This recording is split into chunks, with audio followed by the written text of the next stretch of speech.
Hello everyone, मेरे सभी को नमस्कार। मैं Paras Yadav BSc knowledge hub platform पर आप सभी का हार्दिक स्वागत करता हूं। तो बच्चा, कैसा हुआ पेपर? आज केमिस्ट्री का एग्जाम था, सेमेस्टर सेकंड का। तो टीचर ने जो क्वेश्चंस आपसे करवाए थे वो अराउंड 75% जो क्वेश्चंस थे गेस्ट पेपर से आए हैं। तो आई थिंक सो एग्जाम अच्छा ही गया होगा। अगर फिर भी नहीं गया तो परेशान होने की जरूरत नहीं है।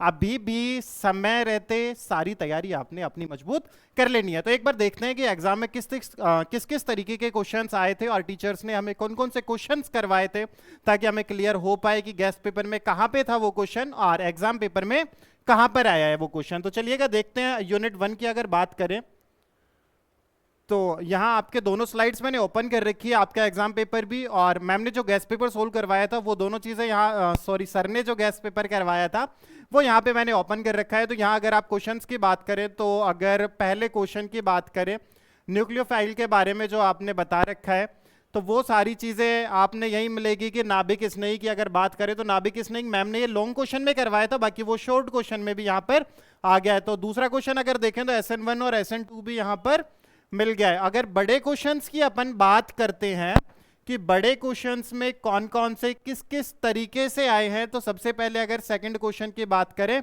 तो इलेक्ट्रोफाइल के बारे में इन्होंने पूछ रखा है डायरेक्टली।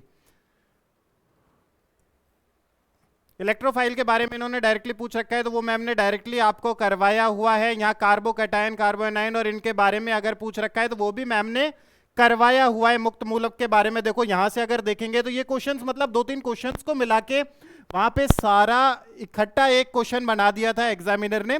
लेकिन परेशान होने की कोई भी जरूरत नहीं है, मैम ने यहाँ पे ऑलरेडी वो क्वेश्चंस भी करवा रखे हैं, यानी कि क्वेश्चन इनसे बाहर नहीं गया है। तो ये तो हो गई फर्स्ट यूनिट के बाद। अगर सेकंड यूनिट की अपन बात करते हैं तो सेकंड यूनिट में देखो यहाँ पे रेसिमिक मिश्रण के बारे में इन्होंने बड़ा मतलब लॉन्ग क्वेश्चन पूछ लिया है। थर्ड क्वेश्चन की अगर बात करें तो मैम ने यहाँ पे भी संक्षिप्त टिप्पणियों के लिए बोला था रेसिमिक मिश्रण के ऊपर। ये क्वेश्चन भी आपने डायरेक्टली यहाँ पर मैच हो गया है। अगले क्वेश्चन की, अगली यूनिट की अगर अपन बात करते हैं तो जो यहाँ पे फोर्थ क्वेश्चन था आपका, फोर्थ क्वेश्चन का बी और सी पार्ट डायरेक्टली देखो यहाँ पे मैम ने यहाँ करवा रखा है।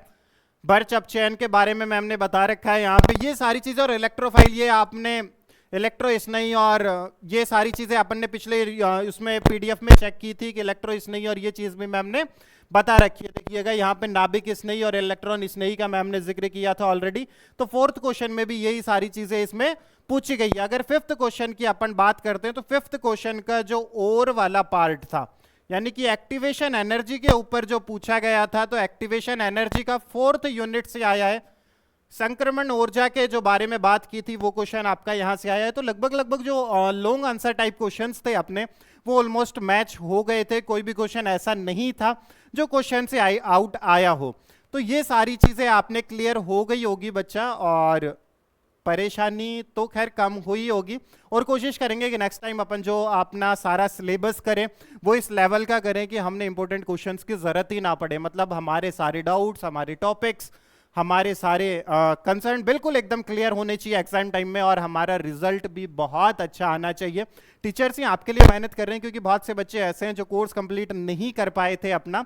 तो बेटा बिल्कुल परेशान होने की जरूरत नहीं है। सेमेस्टर 4 या सेमेस्टर सेकंड तो आपने जैसे तैसे करके निकाल लिया है, लेकिन आगे के सेमेस्टर में ये गलती बिल्कुल ना करें। अपनी रेगुलर क्लास लेंगे तो देखो ये चीजें करके आप पास तो हो ही जाएंगे, लेकिन अगर आपने प्रॉपर नॉलेज चाहिए तो प्रॉपर नॉलेज अगर आपने चाहिए तो प्रॉपर सिलेबस पढ़ना पड़ेगा। और अगर आपने प्रॉपर सिलेबस पढ़ा है तो ये इन सारी चीजों की, यानी कि इंपॉर्टेंट क्वेश्चंस की आई थिंक सो आपने कोई नीड रहेगी नहीं। और कोशिश करें कि कंप्लीट सिलेबस करें अपना, ताकि आगे भविष्य में जो समय आप ग्रेजुएशन में दे रहे हैं बेटा वो जीवन में दोबारा नहीं मिलेगा। और उस चीज को अगर आप यूटिलाइज करेंगे तो प्रॉपर आपने आगे आप जिस भी चीज की तैयारी करेंगे, एमएससी में आगे जाएंगे, कॉम्पिटिटिव की तैयारी करेंगे, साइंटिस्ट के लिए आप प्रिपेयर करेंगे, तो वो सारी चीजें आपने क्लियर तभी हो पाएगी तब आपने ग्रेजुएशन अपनी मजबूती से की हो। तो आज के लिए सिर्फ इतना ही। बहुत बहुत धन्यवाद। Best of luck. Thank you so much.